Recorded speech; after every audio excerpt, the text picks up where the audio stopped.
I once knew a woman named Ethal. That is not her real name, but it will do, because sometimes names are lighter than truths, and truths are heavy enough already. Ethal lived a hard life, not the kind you read about in books and admire from a distance, but the kind that slowly teaches a soul to expect pain instead of love. She was abused by those she trusted, abandoned by those who promised to stay, and used by people who smiled while taking from her.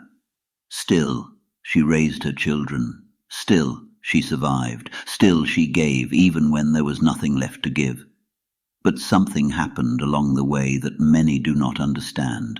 Ethel became trapped inside her own mind. Depression is not sadness. Sadness comes and goes. Depression stays and rewrites reality. It changes how a person thinks, how they see themselves, how they see others, and how they imagine the future. It drains energy, motivation, and hope. It convinces a person they are worthless, unlovable, and already abandoned, even when someone is standing right in front of them trying to help. Ethel's children only came around when they wanted something. One kept her in a dirty basement, stole her food, and drained her money until there was nothing left. When she had nothing more to give, they told her to go live in a shelter. That is when Billy stepped in. Billy is not a hero from a storybook. He is simply a man who saw someone drowning and chose not to look away. He saved her, bought her a small RV, and gave her safety when the world had taken everything else. But saving a body does not heal a mind.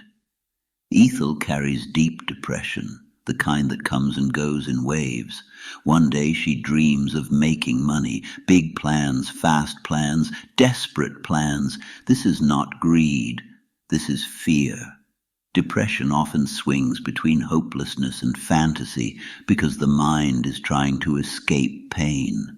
When her ideas fail, she does not simply feel disappointed, she collapses.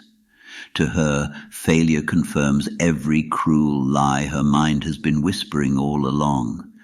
Ethel gives her children everything she has because she is trying to buy love that should have been free.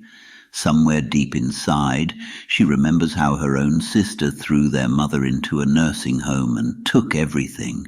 She is terrified the same fate awaits her. Depression feeds on fear, and fear tells her, if I stop giving, I will be discarded. Ethel once lived in a world where her value came from her appearance. Now her body hurts. She cannot walk far. She has gained weight. She looks in the mirror and does not see a person, only a failure. She hides from the world because depression turns eyes into weapons and public spaces into judgment chambers. She believes everyone is watching, laughing, measuring her worth. This is not vanity, this is shame. When help is offered, Ethel demands it be done her way or not at all. She wants extremes. Wake at 3 a.m, starve, walk until pain screams. And if it cannot be perfect, she chooses nothing.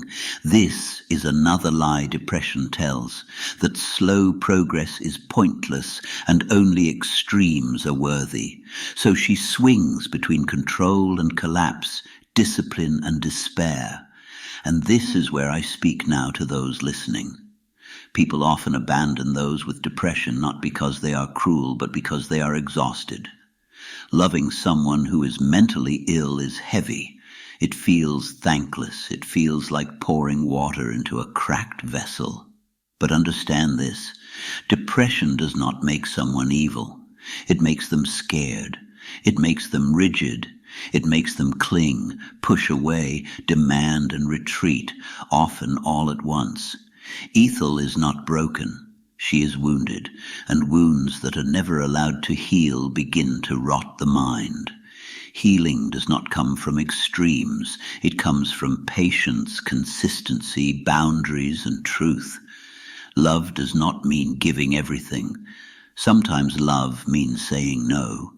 Sometimes love means refusing to feed the illness while still caring for the person. If you see yourself in Ethel, know this. Your worth is not tied to your past, your body, your productivity, or your usefulness to others. And if you are Billy or someone like him, understand this. You cannot save someone by sacrificing yourself entirely. Support is not ownership. Love is not control. And healing is a road no one can walk for another.